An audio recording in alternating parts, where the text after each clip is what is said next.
Hey guys, this is Ryan Blair here at Kaizink, and today I am showing you how to change a product category image as well as the main product image within a web store on Fulfill Engine. So first we're going to go to the dashboard for the web store, scroll down to get to categories, and now select the desired category.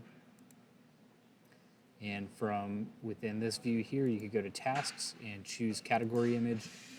Now you can choose an image from any of the products that are within that category. So we'll go ahead and change it to this one here. And now if we wanted to change the individual product images, we would go to Arrange Products and Colors.